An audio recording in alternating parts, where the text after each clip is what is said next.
पवित्र श्रीमद् भागवत गीता, पवित्र चारों वेद, पवित्र कुरान शरीफ, पवित्र बाइबल, पवित्र गुरु ग्रंथ साहिब, पवित्र कबीर साहिब की वाणी में छुपे हुए गूढ़ रहस्य अर्थात तत्व को जानने के लिए कृपया अवश्य सुनिए जगत गुरु तत्वदर्शी संत रामपाल जी महाराज के मंगल प्रवचन।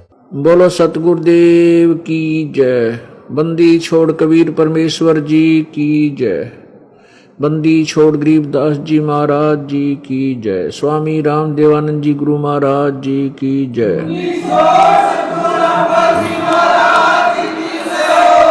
सर्व संतों की जय, सर्व भक्तों की जय, धर्मी पुरुषों की जय, श्री काशी धाम की जय, श्री छुडानी धाम की जय, श्री करोथा धाम की जय, श्री बरवाला धाम की जय। सत साहिब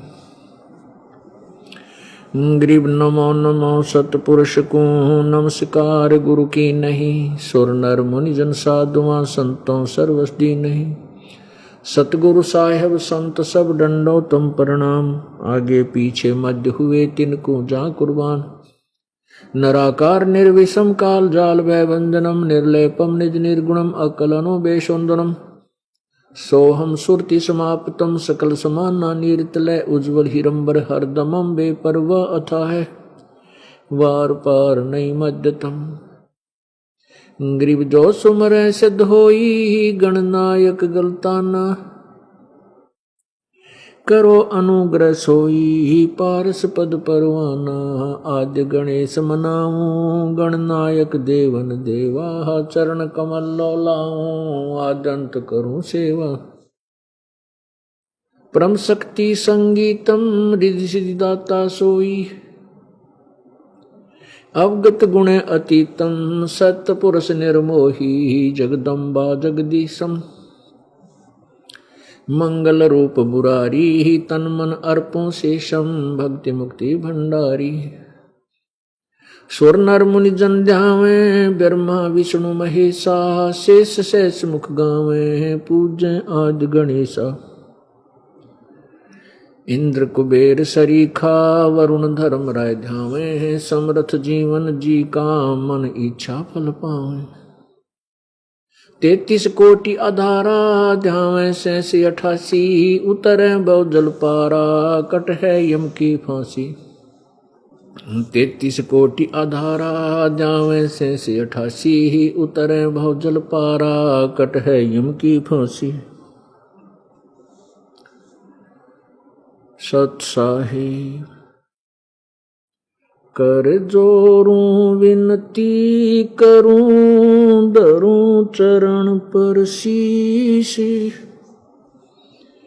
गुरु जी राम देवानंद जी महाराज ने दियो नाम बख्शीश। कोटि कोटि सिजदा करूं कोटि कोटि प्रणाम। चरण कमल में राखियो मैं बंदी जाम गुलाम। कुत्ता तेरे दरबार का मोतिया मेरा नाम। गले प्रेम की जेवड़ी जांखें चो वहां जाऊं मैं।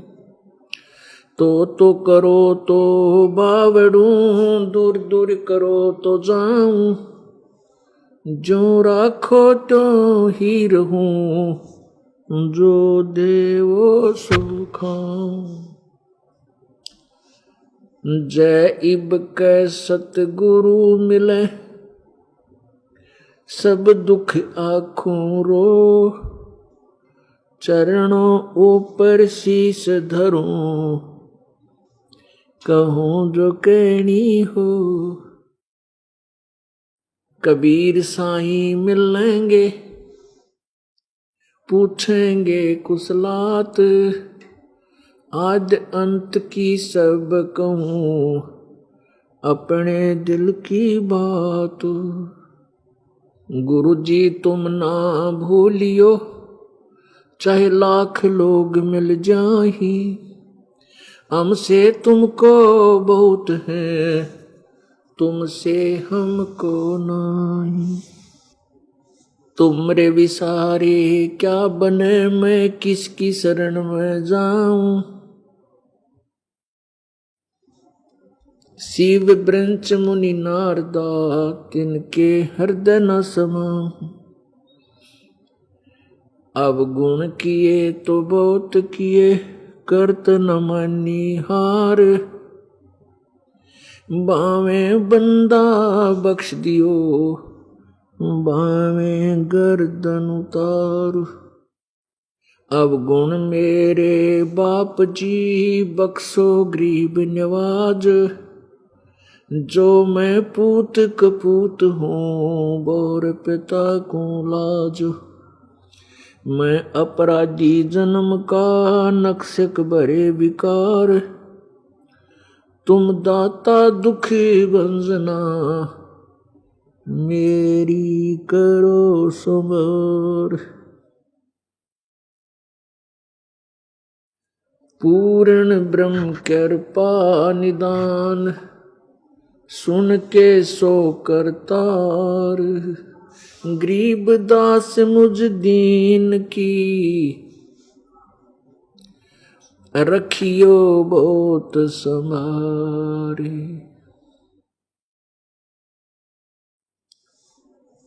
बंदी छोड़ दयाल जी, तुम तक हमारी दौड़े। जैसे काग जहाज का, सूझत और न ठोरी। राम नाम रटते रहो, राम नाम रटते रहो। जब तक घट में प्राणी, कब हो तो दीन दयाल के, बनक पड़ेगी कान।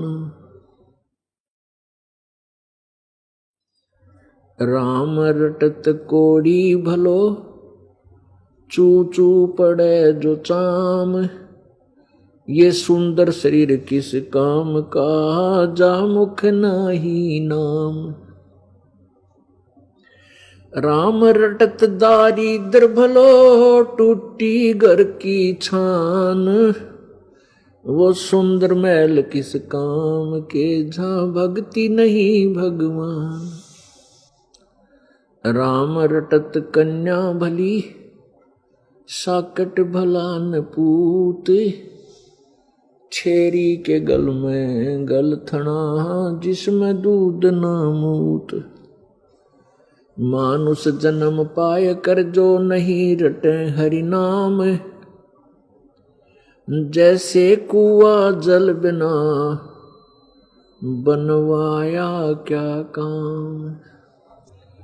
परमपिता परमात्मा, सारी सृष्टि के रचनहार, कुल मालिक, कबीर देव,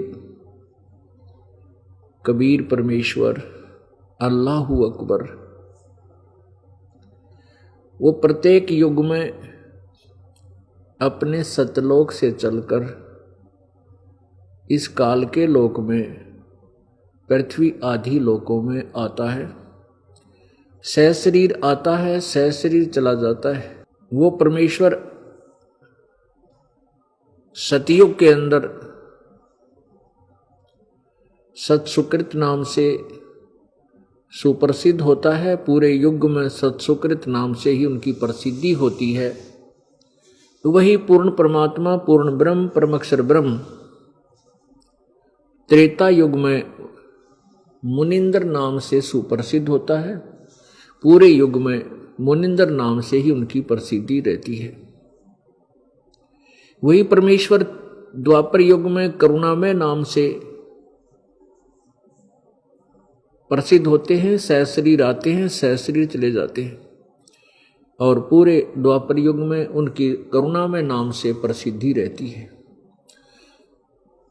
प्रत्येक युग में परमात्मा ऐसे आते हैं। इसी प्रकार कलयुग में वे परमेश्वर अपने वास्तविक यथार्थ वेदों उक्त नाम से प्रसिद्ध होते हैं, प्रगट होते हैं। वेदोक्त नाम से प्रसिद्ध होते हैं कबीर देव। वेदों में उस परमेश्वर का नाम कबीर देव लिखा है, कबीर देव। हम उसे कबीर देव कहने लगे, कबीर वह को वह बोलने लगे, और इसी प्रकार अपभ्रंश होकर के परमेश्वर का नाम हम कबीर साहब बोलने लगे। देव माने साहब, परमेश्वर, परमात्मा, तो हम कबीर साहब कहने लगे और लिखने भी लगे कबीर साहब।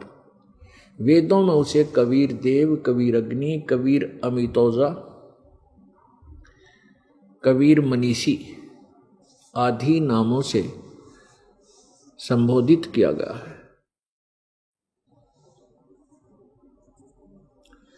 वो परमेश्वर इस कलयुग में, वर्तमान चल रहे कलयुग में, बनारस अर्थात काशी शहर में, पवित्र भारतवर्ष की पवित्र धरातल पर सहशरीर अवतरित हुए।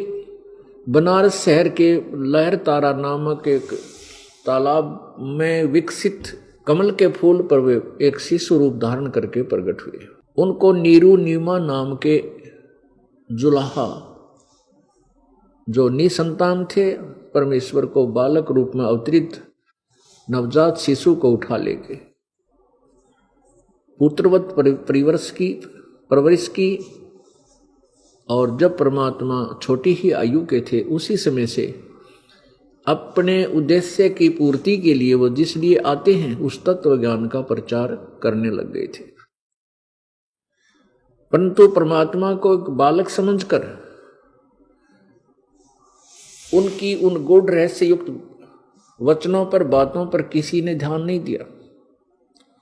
लेकिन परमात्मा अपना उद्देश्य पूरा करके चले गए। उन्होंने अपनी उस अमृतवाणी को लिपिबद्ध करवा दिया। वही अमृतवाणी आज पवित्र सदग्रंथों से, जैसे पवित्र चारों वेद, पवित्र श्रीमद् भगवत गीता जी, पवित्र 18 पुराण आदि सभी ग्रंथों से मेल खा रही है।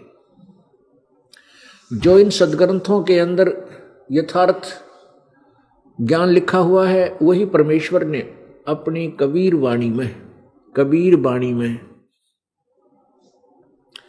अर्थात अपने उस सच्चिदानंद घन परमेश्वर के द्वारा उच्चारित वाणी में अर्थात तत्व ज्ञान में पहले ही भरा हुआ था, लिखा हुआ था, जो हम नहीं समझ सके क्योंकि हमारे पूर्वज अशिक्षित थे और शिक्षा का अधिकार केवल एक ब्राह्मण वर्ग को था, जो केवल संस्कृत को पढ़ने का। अन्य भाषा तो कोई भी पढ़ सकता था, लेकिन संस्कृत भाषा को केवल ब्राह्मण वर्ग ही पढ़ सकता था। और सभी सदग्रंथ संस्कृत भाषा में लिपिबद्ध थे। इसलिए जन साधारण ये नहीं समझ सका कि कबीर परमेश्वर, कबीर देव, अल्लाह अकबर जो अपनी साधारण भाषा में बोल रहे हैं, ये ज्ञान हमारे सदग्रंथों में विद्यमान है। कारण यही रहा कि जो ब्राह्मण लोग थे वो सदग्रंथों को समझ नहीं सके। वो संस्कृत अवश्य जानते थे, वो सदग्रंथों से अपरिचित थे, केवल संस्कृत भाषा जानते थे। अब भाषा का ज्ञान होना अन्य बात है और सदग्रंथों यानी आध्यात्मिक ज्ञान होना ये विशेष बात है। परमात्मा कहते हैं, सतगुरु बिन काहू न पाया ज्ञाना, ज्यों थोथा बुझ छड़े मूढ़ किसाना। क्योंकि समझदार किसान तो थोथा बुझ छड़ नहीं सकता। अनजान व्यक्ति जैसे किसी ने धान निकाल लिए हों और उस दानों के ढेर निकले हुए उस भूस पर, पराल पर, उस पर ऐसे झाड़ रहा है, पकड़ पकड़ कर मोगरे मार रहा है, कूट रहा है, उसे कुछ भी हासिल नहीं होना, उसको कुछ भी प्राप्ति नहीं होनी। इससे सिद्ध है कि जो वो क्रिया कर रहा है वो व्यर्थ है। ऐसे ही परमेश्वर पूर्ण परमात्मा स्वयं ही तत्वदर्शी संत रूप धारण करके आते हैं और यथार्थ ज्ञान को, वेदों और पवित्र सदग्रंथों को वही समझाते हैं। उसमें उनकी भाषा इसलिए सिंपल रहती है क्योंकि संस्कृत के पढ़ने में बैन लगा होता है, केवल एक ही वर्ग पढ़ रहा होता है। इसलिए परमेश्वर अपनी साधारण भाषा में उन वेदोक्त अन्य सदग्रंथों में लिखित उसी ज्ञान को अपनी साधारण भाषा में बोलते हैं, लिखते हैं और लिखवाते हैं। परमेश्वर को ना पहचान कर हम उनके उस तत्व ज्ञान को, उस अमृत ज्ञान को, अमृतवाणी को विशेष महत्व नहीं देते और उन अज्ञानी ऋषियों, महर्षियों, संतों, ब्राह्मणों, गुरुओं की उन संस्कृत के जानने वालों को हम वेदों के ज्ञाता, सदग्रंथों के ज्ञाता मानकर उनकी सदग्रंथों विरुद्ध दिए गए उस दंत कथा को, वेद सदग्रंथों के विरुद्ध जो कथाएं वो सुनाते थे, उनको हम सत्य मान लेते। वो परमेश्वर आकर के फिर यथार्थ ज्ञान देते हैं। आज से लगभग 600 वर्ष पूर्व सन 1398 संवत 1455 ज्येष्ठ सुधी पूर्णमासी यानी जेठ उतरते की पूर्णमासी को परमेश्वर सहशरीर आए सत्यलोक से और एक शिशु रूप धारण किया। और अभी आपको बताया कि उनको नीरू नीमा नामक एक जुलाहा दंपति उठा ले गए जो निसंतान थे। परमात्मा ने छोटी आयु में ही बड़े बड़े विद्वानों के छक्के छुड़ा दिए थे, लेकिन उन स्वार्थी लोगों ने, महिमा के भूखों ने अपनी रोजी रोटी कमाने के उद्देश्य को ना त्याग कर जनसाधारण को भ्रमित करना प्रारंभ कर दिया कि ये कबीर दुष्प्रचार कर रहा है, ये वेदों और गीता के बारे में कुछ नहीं जानता है, पुराणों के बारे में ये नहीं जानता है, ये छोटी जाति का है और ये संस्कृत नहीं पढ़ा है, इसलिए ये सदग्रंथों को नहीं समझ सकता, ये झूठ बोलता है। उसमें अपने पूर्वजों ने, श्रद्धालुओं ने इस बात को सत्य मान लिया कि जो ब्राह्मण लोग कह रहे हैं ये सत्य है, क्योंकि ये महर्षि विद्वान हैं, संस्कृत भाषा को जानते हैं, कबीर जी संस्कृत भाषा से अपरिचित हैं, इसलिए इन ब्राह्मणों की बात सत्य है कि कबीर सदग्रंथों से अपरिचित है। अब इस दास के ऊपर मेहर करी परमेश्वर कबीर देव ने, इस दास को भेज दिया अपने पूर्व दिए गए उस अमृत ज्ञान का उजाला करने के लिए। आज से 600 वर्ष पहले जो परमेश्वर ने ये अमृत वाणी बोली थी, जो लिपिबद्ध कर दी गई कबीर वाणी, अब उसका प्रकाश करने के लिए, उसका प्रचार करने के लिए और उस सत्य अमृत वाणी को सदग्रंथों से तुलना करके आपको सत्य सिद्ध करने के लिए इस दास को भेजा। इससे प्रथम बात तो ये हो जाएगी कि कबीर परमात्मा थे, पूर्ण ब्रह्म थे, ये सिद्ध होगा, क्योंकि पहले प्रभु आए थे 600 वर्ष पहले इस कलयुग में, तो उन्होंने वो लीलाएं की थी, वो सुख दिए थे श्रद्धालुओं को, परमात्मा ही दे सकता है। दूसरे ऐसा ज्ञान दिया था जो परमात्मा ही दे सकता है, क्योंकि वेदों को, वेद ज्ञान जो है ये प्रभु दत्त है। गीता जी का ज्ञान ये काल दत्त है, ब्रह्म दत्त है। अब विचार करना, चारों वेदों का ज्ञान सर्वप्रथम परमात्मा कबीर जी ने, वैसे 5 वेद दिए थे कबीर परमात्मा ने, 5 वेद दिए थे कबीर परमेश्वर ने, किसको? इस ब्रह्म को। और ब्रह्म अर्थात क्षर पुरुष भी कहते हैं, जो ब्रह्मा विष्णु महेश के पिताजी हैं। इसने क्या किया कि 4 वेद तो अपने पुत्र ब्रह्मा को दे दिए, 5वां जो सवसम वेद था, जो कबीर परमेश्वर ही आकर फिर पुनः प्रदान करते हैं, वो छुपा दिया, क्योंकि उसमें इसके जाल का रहस्योद्घाटन था। इसके रहस्यों का जो है पर्दा हटा था। ये काल है, 1 लाख मानव शरीरधारी प्राणियों को नित्य खाता है, इसकी उत्पत्ति आदि उस सवसम वेद में लिखी थी। तो काल ने इस डर से कि कहीं मेरे अंतर्गत किस ब्रह्मांड के प्राणियों को ये ज्ञान हो जाए कि मैं काल हूं और इनको खाने के लिए बांधे बैठा हूं, तो कहीं ये मेरे से विमुख होकर के जब परमेश्वर आवे सारे के सारे उसी के चरणों में ना लग जाएं, इसलिए इस काल ने यथार्थ ज्ञान से हटाकर भ्रमित ज्ञान श्रद्धालुओं में प्रवेश कर दिया। इसलिए जो वेदों का ज्ञान है वो परमेश्वर कबीर जी ने दिया था। किसको? इस ब्रह्म क्षर पुरुष को, जो 21 ब्रह्मांड का परमात्मा प्रभु है, स्वामी है। और इसने अपने पुत्र ब्रह्मा को इन 4 वेद दे दिए, 5वां छुपा लिया। तो चारों वेदों का ज्ञान परमेश्वर द्वारा दिया गया है ब्रह्म को, और ब्रह्म ने आगे अपने पुत्र ब्रह्मा को दिया। ब्रह्मा ने जैसा भी वेदों को जाना समझा, उसके आधार पर इसने अन्य श्री विष्णु जी आदि को, श्री शिव जी, श्री शंकर जी आदि को, शिव जी आदि को इसने आगे भेद बताया। और अपने वंशजों को, ब्राह्मणों को, ऋषियों को, महर्षियों को भी ब्रह्मा ने ही ज्ञान दिया।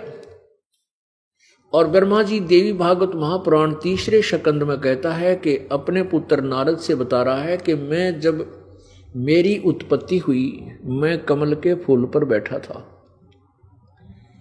मैं कमल के फूल पर बैठा था, मुझे नहीं मालूम मैं कहां से आ गया, कौन मेरा जनक है, किसने मुझे उत्पन्न किया है। तो उस समय आकाशवाणी हुई कि तप करो, तप करो। तो ब्रह्मा जी ने उस आकाशवाणी को परमात्मा की वाणी जानकर, क्योंकि ब्रह्मा को कुछ पता ही नहीं था ये बोल कौन रहा, तो उसको परमात्मा की वाणी जानकर, परमेश्वर की वाणी आदेश जानकर के तपस्या की 1000 वर्ष तक। फिर आकाशवाणी हुई कि सृष्टि करो। ब्रह्मा कहता है कि मैंने सोचा किसकी सृष्टि करूं, कोई पानी जल ही जल है, पृथ्वी है नहीं। तो उस समय कमल का डंठल पकड़ कर मैं नीचे गया, मधु और कैटब नामक राक्षस से डर के। तो नीचे शेष नाग की सैया पर सोया हुआ मुझे एक चतुर्भुज प्रभु मिला। वो श्री विष्णु जी थे। और श्री विष्णु जी के नाभि के से निकले हुए कमल से ब्रह्मा उसके ऊपर बैठा पाया अपने आप को, इसलिए उसने कमल जय नाम रख दिया ब्रह्मा का, कि कमल से उत्पन्न होने वाला। तो नीचे विष्णु जी अचेत थे, वो बेहोश थे, कोमा में डाल रखे थे दुर्गा और काल अर्थात ब्रह्म ने। कुछ देर के कुछ ही क्षणों में श्री विष्णु जी के शरीर से एक देवी निकली और वो आकाश में दिखाई देने लगी। सब आभूषण पहने हुए थी, सुंदर कपड़े डाल रखे थे, सुंदर शरीर था। जो ही विष्णु जी के शरीर से वो देवी निकली, वो कौन थी? वो दुर्गा थी। अन्य रूप धारण करके वो विष्णु जी के शरीर में प्रवेश थी। जैसे प्रेत प्रवेश कर जाते हैं दूसरी शरीर में और वो आत्मा अचेत हो जाती है, कई घंटों तक शुद्ध नहीं आती उसको, ऐसी स्थिति में वो प्रेतनी की तरह दुर्गा श्री विष्णु जी के शरीर में प्रवेश थी। और श्री विष्णु जी सचेत हो गए। अब इतने में फिर विष्णु जी ने उन 2 राक्षसों मधु और कैटब के साथ युद्ध किया और मधु कैटब को मार के श्री विष्णु जी और ब्रह्मा वहां 2 थे, इतने में शंकर भी वहीं आ गया। भगवान शंकर भी वहीं प्रकट हो गए। अब पुण्यात्माओं, हमने इस तत्व ज्ञान से निष्कर्ष निकालना है सदग्रंथों से कि ब्रह्मा, विष्णु और महेश ये तीनों एक विभाग के प्रभु हैं। एक ब्रह्मांड में, ये एक ब्रह्मांड में 3 लोकों में एक एक विभाग के प्रभु हैं। रजगुण विभाग का ब्रह्मा जी क्योंकि ये रजोगुण है, और सतगुण विभाग के विष्णु जी क्योंकि ये सतोगुण है और सतोगुण युक्त है, और तमगुण विभाग के भगवान शंकर जी क्योंकि ये तमोगुण युक्त हैं। और फिर दुर्गा ने इनकी शादी की अपने 3 रूप अन्य धारण करके, एक एक देवी रूप में इनको दे दी। ब्रह्मा को सावित्री, विष्णु को लक्ष्मी और शंकर को पार्वती उमा। इन तीनों से इस काल की सृष्टि प्रारंभ हो गई। कुछ अन्य, दुर्गा ने भी अन्य अपने शब्द वचन से भी कुछ प्राणी उत्पन्न किए, और ब्रह्मा को 1000 वर्ष तप कराया, तो ब्रह्मा के शरीर से भी कुछ वचन से ही दुर्गा के द्वारा दिए गए बीज शक्ति से, वो वचन से ही कई काफी जो है मानव उत्पन्न हुए। इस प्रकार ये काल की सृष्टि प्रारंभ हो गई। अब कहने का भाव यह है कि अब आगे जो पुराणों की रचना हुई है, ये पुराणों की रचना श्री ब्रह्मा जी द्वारा की गई। ब्रह्मा जी ने ये ज्ञान दिया। 18 पुराणों को एक ही ज्ञान कहा जाता है, एक बोध। 14 बोध हैं, 18 बोध हैं। उन 18 बोधों में से एक बोध 18 पुराण है, ऐसे समझो। तो ये ब्रह्मा जी द्वारा दिए गए ज्ञान को आगे अन्य ऋषियों ने कुछ अपने विचार मिक्स करके उनको 18 भागों में विभाजित कर लिया। उनका अलग अलग से भिन्न भिन्न नाम रख दिया। किसी का देवी पुराण, श्री देवी पुराण, किसी का श्री विष्णु पुराण, किसी का श्री शिव पुराण, किसी का श्री ब्रह्मा पुराण, किसी का श्री मार्कंडेय पुराण आदि आदि। लेकिन ये ज्ञान ब्रह्मा जी द्वारा दिया गया मूल ज्ञान है। अन्य ऋषियों ने अपने अनुभव को इसमें जोड़ दिया, इसलिए उसका लेखक, उनका वक्ता उसी ऋषि को मान लिया गया। जैसे श्री विष्णु पुराण का वक्ता श्री पाराशर ऋषि है और लेखक वेद व्यास जी हैं, वक्ता हैं, लेकिन ज्ञान किसने दिया? वो ब्रह्मा जी ने। ब्रह्मा जी से दक्षादि ऋषियों ने प्राप्त किया। दक्षादि ऋषियों ने शाश्वत को, शाश्वत से फिर आगे पृथुत को, पृथुत से फिर पराशर ने प्राप्त हुआ। इस तरह यानी इन पुराणों में कुछ मिल करके ये और ज्यादा विस्तृत बन गए। अब हमने जो यथार्थ ज्ञान है उसको ग्रहण करना है। पुराणों में जो ब्रह्मा जी ने ज्ञान दिया है सीधा, वो ज्ञान ब्रह्मा जी का वो ज्ञान है जो होश में सचेत होने के बाद का है। वो उसने जो बोला है वो उसका बोला हुआ है, ये ठीक है। ये ठीक नहीं है कि जो उसने बोला पुराण में लिखा वो सही है, नहीं। उस सही है या ठीक है वो तो वेदों से तुलना करेंगे, शवसम वेद से मिलाएंगे, तब उसको जो ब्रह्मा जी ने जितना बोला है, वो ब्रह्मा ने जो बोला है वो बोला उसने है, ये सही है। ना कि ब्रह्मा ने जो कहा वो पुराण ठीक है, पुराण ज्ञान ठीक है, नहीं। उस ठीक है या गलत है, उचित है या अनुचित है, उसकी तुलना शवसम वेद और इन चारों वेदों से की जाएगी, तो वो ज्ञान सही होगा जो ब्रह्मा ने बताया पुराणों में। तो हमने ऐसे देखना जैसे ब्रह्मा विष्णु महेश ये 3 देवता हैं और इनके पुत्र जो ऋषि, महर्षि, ब्राह्मण, ये ब्रह्मा के पुत्र हैं। तो जो ज्ञान वेदों में है, पवित्र 5 वेदों में, 4 वेद तो यजुर्वेद, ऋग्वेद, सामवेद, अथर्ववेद, और 5वां वेद ये शवसम वेद है। इनमें जो ज्ञान है वो ज्ञान प्रभुदत्त है। जो गीता जी का ज्ञान है वो ब्रह्म द्वारा दिया गया है। अब गीता जी के ज्ञान में जो ज्ञान वेदों से मिलता है वो बिल्कुल सही है, और जो ज्ञान वेदों से नहीं मिलता है और श्री कृष्ण जी में प्रवेश करके इस ब्रह्म ने, ज्योति निरंजन ने अर्थात क्षर पुरुष ने ज्ञान बोला, प्रेत की तरह प्रवेश करके श्री कृष्ण जी के शरीर में, तो उसने युद्ध करवाने के लिए जो अटकलबाजी की, वो ज्ञान वेद विरुद्ध है। तो वो गीता जी का ज्ञान वेदों से भिन्न है। वो काल का अपना दिया हुआ अपना अनुभव है, और वेद ब्रह्म ने जो दिए हैं ये परमात्मा के दिए हुए एज इट इज दिए हैं। और गीता जी में जो क्योंकि गीता जी का ज्ञान इस पहले क्यों नहीं दिया श्री कृष्ण जी ने? श्री कृष्ण जी ने तो दिया ही नहीं, कि लोग कहते श्री कृष्ण जी ने गीता जी का ज्ञान दिया। नहीं, गीता जी का ज्ञान श्री कृष्ण जी को तो पता ही नहीं मैंने गीता जी में क्या बोला था। क्योंकि इसके लिए थोड़ा सा प्रमाण देना पड़ेगा, क्योंकि ये एक ऐसा जटिल प्रश्न हो गया है। इन अज्ञानी ऋषियों में, ऋषियों के द्वारा भ्रमित किया, समाज को भ्रमित कर दिया गया है। तो यह थोड़ा सा संकेत देंगे कि श्री कृष्ण जी को पता ही नहीं मैंने गीता बोलते समय क्या बोला था। वो तो काल भगवान श्री कृष्ण जी के शरीर में प्रवेश करके बोल रहा था और उसने ही वो ज्ञान दिया। वो खुद कहता, गीता ज्ञान दाता 11वें अध्याय के 32वें श्लोक में श्रीमद् भगवत गीता जी में कहता है कि मैं काल हूं और सबको खाने के लिए आया हूं।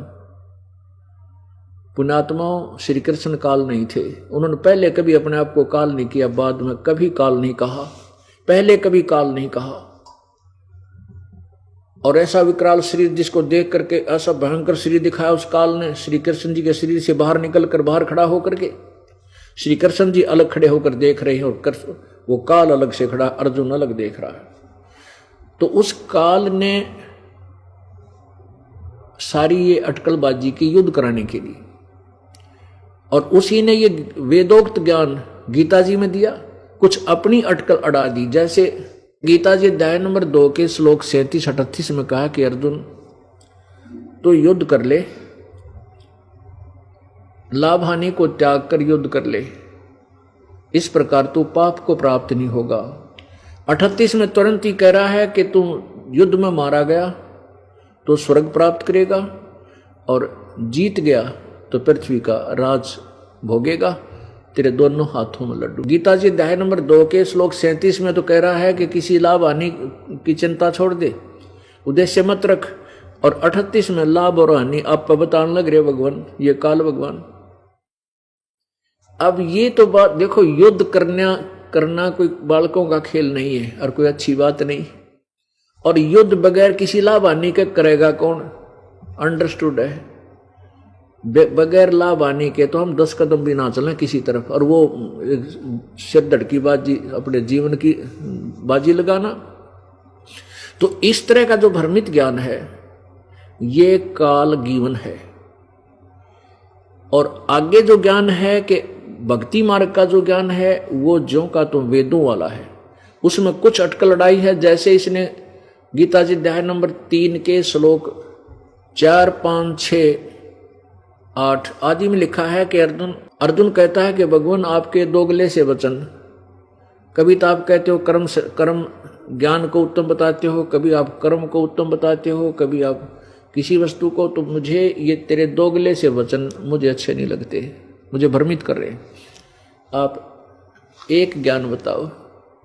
कभी तो आप कर्म संन्यास कह देते हो, कभी आप कर्म के लिए प्रेरित करते हो। तो तब कहता है कि अर्जुन कर्म संन्यास से कर्म योग उत्तम है, श्रेष्ठ है। और यदि तू एक स्थान पर बैठा रहेगा, कर्म संन्यासी हो जाएगा, तो तेरा निर्वाह कैसे चलेगा? 3 अध्याय के 9वें श्लोक में। और 5वें अध्याय में कहता है कि एक स्थान पर बैठकर आसन पद्म लगा के एक आसन पर विराजमान हो, एकांत स्थान पर बैठो, नाक के अगले हिस्से पर देखो, दृष्टि लगाओ और ऐसे साधना करो। तो ये दोगली बात होगी। एक तरफ तो कह रहे हैं कि एक स्थान पर बैठकर यदि तू साधना करेगा तो तेरा निर्वाह कैसे होगा, और दूसरी तरफ तीसरे हम तो कह रहे हैं कि तेरा निर्वाह कैसे होगा यदि तू शास्त्र कर्म सन्यासी हो गया, तो काम छोड़ कर बैठ गया या जंगल में चला गया, साधना करने लग गया। फिर 5वें अध्याय में खुद कहते हैं कि एक स्थान पर बैठ जाओ, आसन ऐसा हो वैसा हो, इस तरह की बातें। तो ये ज्ञान जो है, जो वेद अनुकूल ज्ञान है, वो 3 अध्याय के अंदर स्पष्ट, वो सही है, वो वेद ज्ञान है, क्योंकि वेदों से मिलता है। 18वें अध्याय में भी यही लिखा है कि अपने जो स्वाभाविक कर्म है वो करते रहो, जैसे ब्राह्मण, क्षत्रिय, वैश्य और शूद्र, इन चारों वर्णों के जो स्वाभाविक काम हैं वो करते हुए परमात्मा प्राप्त भक्ति करो, उनको करते करते भी भक्ति करो। और वो कर्म त्यागे नहीं जाते, उन कामों को नहीं त्यागा जा सकता। यानी उनको नहीं छोड़ना चाहिए, उनको उन कर्मों में करते हुए ये सत्य भक्ति करो। तो सत्य भक्ति से क्या होगा कि जो हम डेली पाप बन जाते हैं हमारे से।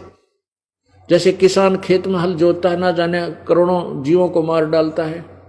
एक व्यापारी इधर से उधर जाता है, ट्रांसपोर्टेशन खोल रखी है, ट्रांसपोर्ट उसने, तो उसमें ना जाने कितने जीव मरते हैं।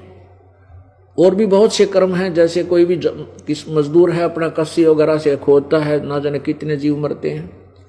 ऐसे ब्राह्मण लोग हवन आदि करते हैं, विद्वान पुरुष और इधर उधर घूम करके अपना ज्ञान प्रचार करते हैं, उनसे भी जीव हिंसा होती है, पाप लगते हैं। तो ये कर्म त्यागने नहीं है। इसमें सत्य भक्ति करने से क्या होगा कि हमारे जो अनजानपने में और स्वाभाविक कर्म में जो पाप होते हैं उनको उन सत्य भक्ति से वो खत्म हो जाते हैं।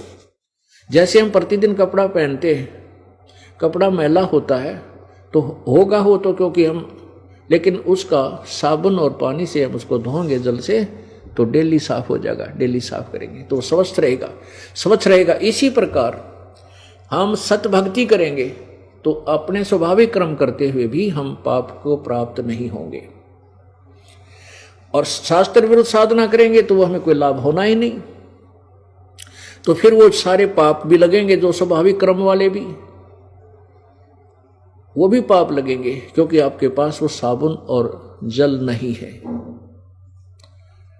इसलिए भक्ति करना तो अति अनिवार्य है प्रत्येक मानव को,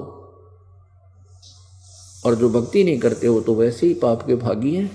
उनको दोनों ही कर्म भोगने होते हैं, चाहे स्वाभाविक कर्म हो चाहे किसी भी, उनमें जो पाप होते हैं उनको लगेंगे, क्योंकि वो भक्ति नहीं कर रहे हैं, साधना विरुद्ध शास्त्र विरुद्ध कर रहे हैं, तो भी उनको भक्ति लाभ नहीं हो रहा, उनके पाप नहीं कट रहे। जैसे गीता जी अध्याय नंबर 16 के श्लोक 23 में और 24 में स्पष्ट किया कि अर्जुन, जो शास्त्र विधि को त्याग कर मनमाना आचरण करते हैं, यानी अपनी स्वेच्छा से जो पूजाएं करते हैं, जो शास्त्र में प्रमाणित नहीं है, सदग्रंथों प्रमाणित नहीं है, तो उनसे ना कोई लाभ होता है, ना कोई सुख होता है, ना उनकी गति होती है, ना कोई कार्य सिद्ध होता है, अर्थात व्यर्थ है।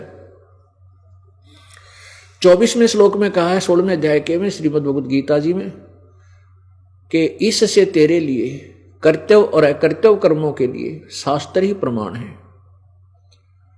तूने जो सत्साधना करनी है और जो त्यागनी है, और जो कर्म कर्तव्य कर्म है वो करने हैं, उनके लिए आप सदग्रंथों का ही आश्रय लेना। यदि इसके विपरीत कोई संत तुझे बता रहा है उसको स्वीकार मत करना।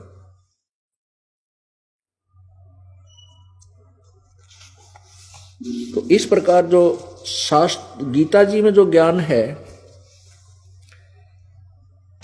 अब देखिएगा श्रीमद् भगवत गीता, ये श्रीमद् भगवत गीता 3 अध्याय अथ 3 अध्याय, इसमें प्रथम मंत्र में कहा है, अर्जुन ने पूछा, हे जनार्दन, यदि आपको कर्म की अपेक्षा ज्ञान श्रेष्ठ मान्य है तो फिर हे केशव, मुझे भयंकर कर्मों में क्यों लगाते हैं, मुझे युद्ध के लिए क्यों प्रेरित कर रहे हो। अब यहां ये क्या कहता है, 2 में अर्जुन कहता है कि मिले हुए से वचनों से, आपके ये दोगले से वचनों से मेरी बुद्धि को, आप मिले हुए से वचनों से मेरी बुद्धि को मानो मोहित कर रहे हैं। उस एक बात को निश्चय करके कहिए जिससे मैं कल्याण को प्राप्त हूं।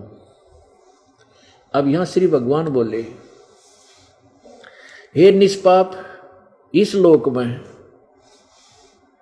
2 प्रकार की निष्ठा मेरे द्वारा कही गई है। पहले कही गई है उनमें से सांख्य योगी की तो निष्ठा तो सांख्य ज्ञान योग से, और योगियों की निष्ठा कर्म योग से होती है। आगे देखो, अब चौथे में कहा है कि मनुष्य न तो कर्म का प्रारंभ किए बिना निष्कर्मता को प्राप्त होता है, यानी योग निष्ठा को प्राप्त होता है, और न कर्मों का केवल त्याग मात्र से सिद्धि यानी सांख्य निष्ठा को प्राप्त होता है। 5वें में कहा है, निसंदेह कोई भी मनुष्य किसी भी काल में क्षण मात्र भी बिना कर्म के नहीं रहता, क्योंकि सारा संसार, सारा मनुष्य समुदाय प्रकृति जनित गुणों द्वारा परवश किया हुआ कर्म करने के लिए बाध्य किया जाता है। अब छठे में, जो मूढ़ बुद्धि मनुष्य समस्त इंद्रियों को हठपूर्वक ऊपर से रोककर मन से इंद्रियों का चिंतन करता है, वह मिथ्याचारी और दंभी कहलाता है। अब देखो, जो मूढ़ बुद्धि, जो मूर्ख व्यक्ति कर्म इंद्रियों को हठपूर्वक रोककर मन से इंद्रियों का चिंतन करता रहता है, वह मिथ्याचारी अर्थात दंभी कहलाता है। कहने का भाव यह कि जो एक स्थान पर बैठ कर हठपूर्वक आसन लगाकर और हठ योग करने की चेष्टा करता है, मन रोकने की चेष्टा करता है, उसके विषय में कहा कि वो तो मिथ्याचारी दंभी अर्थात पाखंडी है। साथ में कहा कि किंतु अर्जुन, जो पुरुष मन से इंद्रियों को वश में करके और अनासक्त हुआ समस्त इंद्रियों द्वारा कर्म योग का आचरण करता है, यानी अपनी इंद्रियां न रोक ले और कर्म योग माने काम करते करते भगवान की भक्ति करता है, वह श्रेष्ठ है। काम करते, कर्म योग माने काम करते करते, ना कि एक जगह स्थान पर बैठकर कर्म योग का आचरण करता हुआ, कर्म योग माने अपना स्वाभाविक कर्म करता हुआ, वही श्रेष्ठ है। आगे देखो, 8वें में कहा है, तू शास्त्र विहित कर्तव्य कर्म कर, क्योंकि कर्म ना करने की अपेक्षा कर्म करना श्रेष्ठ है, तथा कर्म न करने से तेरा निर्वाह, शरीर निर्वाह भी तो नहीं सिद्ध होगा, यानी तेरा पेट कैसे पड़ेगा।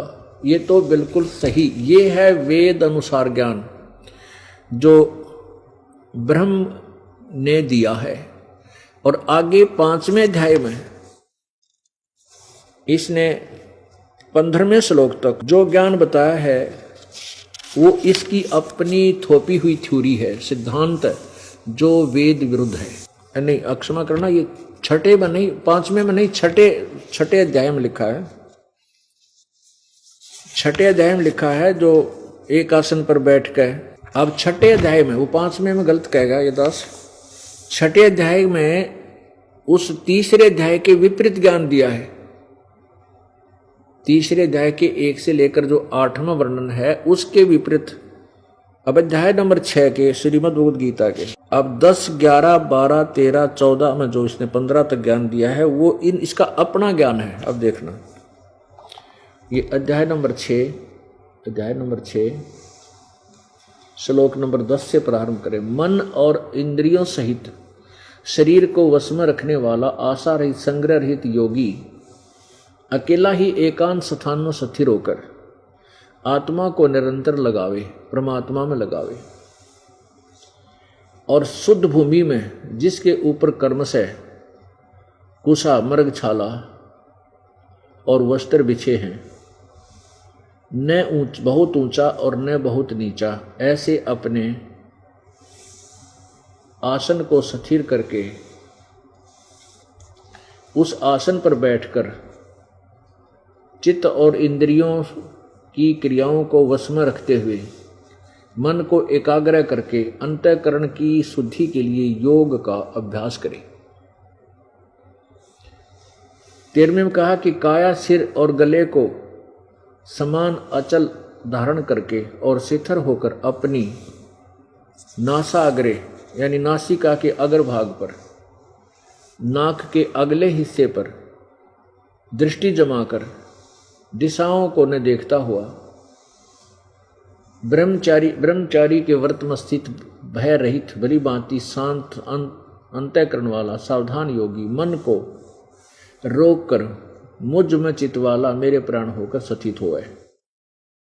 वश में किए हुए मन वाला योगी इस प्रकार आत्मा को निरंतर, सदा निरंतर मुझ परमेश्वर स्वरूप लगाता हुआ मुझ में रहने वाली परमानंद की पराकाष्ठ निर्वाण परमाम शांति को प्राप्त होता है। अब यहां देखो, अब निर्वाण परमाम का अर्थ परमानंद की पराकाष्ठ रूप शांति को प्राप्त होता है। निर्वाण परमाम इसका वास्तविक अर्थ तो ये समझना चाहिए कि ये शांति जो इस ब्रह्म की साधना से प्राप्त होती है, जो ब्रह्म की साधना से जो शांति ये कह रहा है मेरी साधना ऐसे करे और उससे निर्वाण प्रमाम शांति को प्राप्त होता है। निर्वाण प्रमाम का अर्थ होता है, निर्वाण माने मृत्यु, मोक्ष यानी बिल्कुल समाप्त हो जाना, खत्म हो जाना। और अब यदि इस शांति को सर्वश्रेष्ठ माने तो ये गीता ज्ञानदाता 18वें अध्याय के 62वें श्लोक में कहता है कि अर्जुन तू सर्वभाव से उस परमेश्वर की शरण में जा जिसकी कृपा से तू परम शांति और शाश्वत स्थान अर्थात शाश्वतम स्थानम यानी सदा रहने वाले सनातन परम धाम अर्थात सत्यलोक को प्राप्त होगा। तो इससे सिद्ध है कि ये जो दो तरह का ज्ञान है, ये काल ने अपने अटकल लगाई है अपने तक सीमित रखने के लिए, और उस परमात्मा की शरण में जाने के लिए छोड़ दिया चौथे अध्याय के 34वें श्लोक में कि उन तत्वदर्शी संतों से उस तत्व ज्ञान को प्राप्त कर जो चौथे अध्याय के 32वें श्लोक में लिखा है कि वो सच्चिदानंद घन की वाणी में ब्रह्मणे मुखे, ब्रह्मणे माने अनुवादकर्ताओं ने वेद वाणी लिख दी, नहीं, ब्रह्मणे मुखे का अर्थ है सच्चिदानंद घन की वाणी में, क्योंकि 17वें अध्याय के 23वें श्लोक में ब्रह्मणे का अर्थ खुद इन्होंने सच्चिदानंद घन परमात्मा किया है। तो यहाँ सच्चिदानंद घन परमात्मा की वाणी में विस्तार से लिखा वो तत्व ज्ञान पूर्ण परमेश्वर के पाने का, तो उस ज्ञान को तत्वदर्शी संतों के लिए छोड़ दिया। इसलिए इस काल ने अपने यहाँ उलझाए रखने के लिए अपने सत्र का ज्ञान और अपना भी विधान अलग से वेदों के विरुद्ध भी बताया है और वेदों अनुसार भी बताया है। तो इस गीता जी में जो वेदों विरुद्ध जो ज्ञान है, जैसे अधिक नहीं है, जो युद्ध कराने के लिए और काल को यहाँ अर्जुन को यहाँ भ्रमित रखने के लिए इसने कुछ एक ज्ञान ऐसा दे दिया जो अभी तक सुलझ नहीं रहा था। इस दास पे कृपा की परमात्मा ने अब ये ज्ञान बिल्कुल क्लियर हो जाएगा, स्पष्ट हो जाएगा और कोई भ्रमना, कोई इसमें संदेह नहीं रहेगा। तो कहने का भाव ये है कि अब ये समझना हमने, अब देखिएगा 16वें श्लोक में फिर स्पष्ट करता है ये काल कि अब फिर कहता है कि न तो एकांत स्थान पर बैठने से योग पूर्ण हो सकता, और खुद कह भी रहा है कि एकांत स्थान पर बैठो। अब देखो इसी के 6 के 16वें में देखो, अध्याय नंबर 6 के श्लोक 16 में, अब 15 हमने पढ़ लिया। अब कहता मुझ में रहने वाली या मेरे तक रहने वाली ही शांति प्राप्त होती। काल तक रह गया तो शांति नाम की चीज ही नहीं है, जन्म मृत्यु कर्म दंड ज्यों का तो रह जाता। अब 16वें में कहा है कि अर्जुन यह योग न तो बहुत खाने वाले का और न बिल्कुल न खाने वाले का, यानी न तो, अब यह एकांतम है ना, ये देखो, न अति अंश असनत तु योग अस्ति च न एकांतम अन अंशत न अंशत, यानी अर्च एकांतम। अब एकांतम का अर्थ इन्होंने इकट्ठा कर दिया, बिल्कुल कर दिया। अब एकांतम माने एकांत स्थान पर भी बैठने वाले का योग पूर्ण नहीं होता, न घना खाने वाले का और न बिल्कुल न खाने वाले का, न तो अधिक खाने वाले का या बिल्कुल न खाने वाले का, और न एकांत स्थान पर बैठने वाले का, और न ज़्यादा सोने और आलसी का सोने वाले का, और न अधिक जागने वाले का ये योग सफल होता है। अब यहाँ अपने आप कह रहा है कि ना तो अधिक खाने वाले का, ना बिल्कुल ना खाना यानी व्रत रखने वाले का, एकांतम मन एक स्थान पर बैठकर साधना करने वाले का, ना घना जागने वाले का, ना ज्यादा सोने वाले का, ये योग सफल नहीं होता। तो परमात्मा अपने सब वेद में कहते हैं प्रथम अंजल संयम राखे योग युगत सब सतगुरु भाखे। प्रथम खाने पर संयम करे, अंजल पर संयम यानी तो अधिक नहीं खावे, थोड़ा खावे, व्रत नहीं रखने को कहा, कम खावे, इतना नहीं खावे दड़ी पक्का खा ले, फिर अंगड़ाई टूट आलस आ जा, पड़ के सो जा, जमाई आवे, और इतना भी कम नहीं खावे कि आदमी कति कमर टेढ़ी हो जाए, फिर भूख लागे कतर कतर कालजा करें जा, ध्यान भूख पर है, भक्ति कैसे होगी इसकी। अंजल संयम रखे, यानी संयम रखे अपना भोजन के ऊपर, अल्पाहार करे, इतना कम भी नहीं करे कि बिल्कुल आत्मसुजा, और ज्यादा भी नहीं करे कि आलस और जमाई दुखी करे। संयम से खावे। और फिर नाम उठत नाम बैठत नाम सोवत जागवे, नाम खाते नाम पीते नाम सेती लागवे। नाम उठत नाम बैठत, सुता उठे आँख खुल जा, परमात्मा का मंत्र करे, 2-4 जिसे भी समय मिले, और फिर चलते चलते भगवान ने याद करे, खाना खान लगे तो मालिक की आरती, अन्नदेव की आरती करे, और जब तक रोटी परोसे इतने 5-4 मंत्रा का जोटा मार दे। नाम उठत नाम बैठत नाम सोवत जागवे, सोने से पहले प्रभु को याद करके 10-20 मंत्र जिसे बने श्वास के सेवन करता करता सो जा। तो ऐसे हमने अपने अभ्यास को करना है। फिर स्वप्न में भी सांस सुमन चल पड़ेगा, स्वप्न में भी आपका सिमरण शुरू हो जाएगा श्वास का, या मंत्र बोलता रहेगा, तो वो भी आपके अकाउंट में लिखे जाएंगे। ऐसे हम भक्ति के धनी होकर के फिर परमात्मा प्राप्ति करेंगे। तो कहने का भाव ये है कि जो परमेश्वर कबीर जी ने जो ज्ञान दिया वो हमारे सदग्रंथों से मेल खाता है, और उन सदग्रंथों से जिनको हम ऑथेंटिक मानते हैं, पवित्र 4 वेद, पवित्र श्रीमद् भगवत गीता, पवित्र 18 पुराण, पवित्र महाभारत। अब जैसे प्रसंग चल रहा था कि इस गीता जी का ज्ञान श्री कृष्ण जी ने नहीं बोला, ये काल ने श्री कृष्ण में प्रवेश करके बोला। इसका थोड़ा सा झलक दिखाएंगे, बाकी विस्तृत जानकारी तो कई बार दे चुके हैं, समय आने पर फिर भी देंगे।